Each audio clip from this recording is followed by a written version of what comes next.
Coba bayangin, seorang ketua DPR, salah satu jabatan tertinggi di negeri ini. Udah kebayang? Sekarang, bayangin keluarganya sehari-hari naik Metro Mini. Kelihatannya mustahil ya, tapi ini bukan fiksi loh. Kali ini kita akan bedah kisah luar biasa dari KH Idham Calit. Seorang pemimpin yang kekayaannya tuh bukan diukur dari harta, tapi dari integritas. Kalau kita ngomongin politisi papan atas, apa sih yang biasanya langsung kepikiran? Mungkin mobil dinas yang mewah ya kan? Fasilitas negara yang serba ada, kehidupan yang nyaman? Wajar kok kalau mikirnya gitu.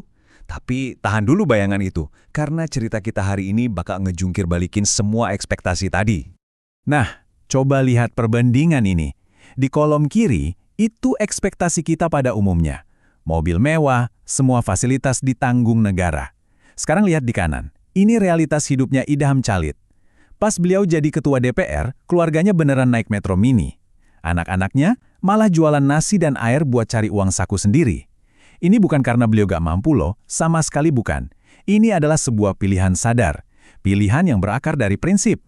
Dan kita harus paham satu hal penting. Kesederhanaan ini tuh bukan karena terpaksa. Ini adalah pilihan yang diambil secara sadar, justru saat beliau ada di puncak kekuasaan.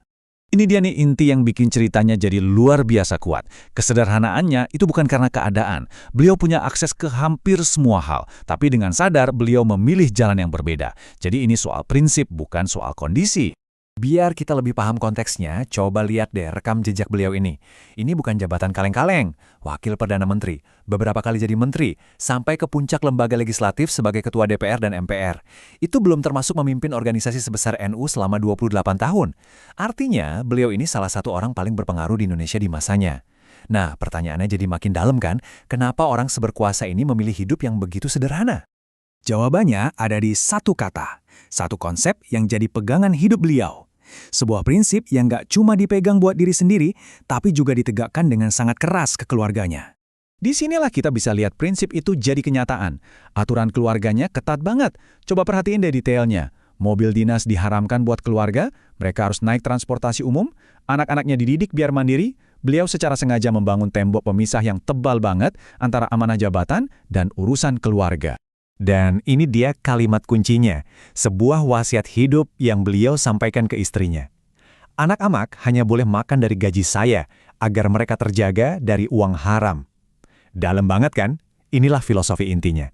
Bagi beliau, apapun di luar gaji resmi, itu wilayah abu-abu yang bisa merusak. Dan prioritas utamanya adalah melindungi keluarganya dari potensi itu. Jadi, konsep yang kita bicarakan tadi itu adalah amanah. Jabatan itu bukan hak istimewa, bukan jalan pintas menuju kemewahan. Bukan sama sekali. Jabatan itu adalah kepercayaan suci, sebuah titipan dari rakyat yang harus dijaga dengan segenap jiwa, dan gak boleh dikhianati sedikit pun. Karakter sejati seseorang itu seringnya baru kelihatan pas dia udah gak punya kuasa lagi. Dan disinilah kisah Idham Calit jadi makin dan makin luar biasa. Perbandingan ini udah ngejelasin semuanya. Di satu sisi, ini jalan yang biasa ditempuh para pensiunan pejabat. Jadi komisaris, jadi direksi, pensiun dengan nyaman. Tapi, coba lihat jalan yang dipilih Idham Calit. Beliau sama sekali nggak memanfaatkan jaringannya buat bisnis. Malah sebaliknya, beliau balik lagi jadi guru, ngurus pondok pesantren, dan membina anak yatim. Beliau kembali ke akarnya, ke pengabdian yang murni. Jadi, ini bukan karena nggak ada tawaran lo ya. Tawaran-tawaran menggiurkan itu pasti datang silih berganti, tapi beliau secara aktif menolaknya. Pilihan ini nunjukin dengan jelas banget kalau pengabdiannya selama ini bukan batu loncatan buat jadi kaya, tapi ini adalah panggilan jiwa seumur hidup. Pada akhirnya, apa sih warisan yang beliau tinggalkan? Dan kenapa ya? Kisahnya ini begitu relevan dan begitu menyentuh buat kita hari ini. Akhirnya, negara pun memberikan penghormatan tertingginya, gelar pahlawan nasional, dan wajahnya yang diabadikan di uang Rp5.000.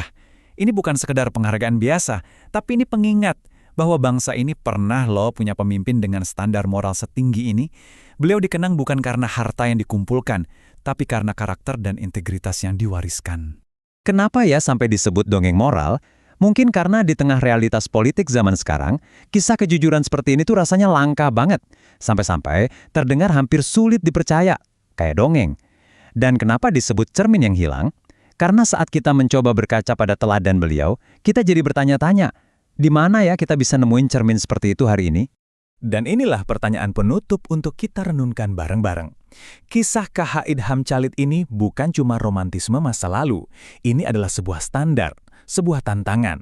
Pertanyaannya adalah, standar setinggi itu, apa masih mungkin untuk kita gapai lagi?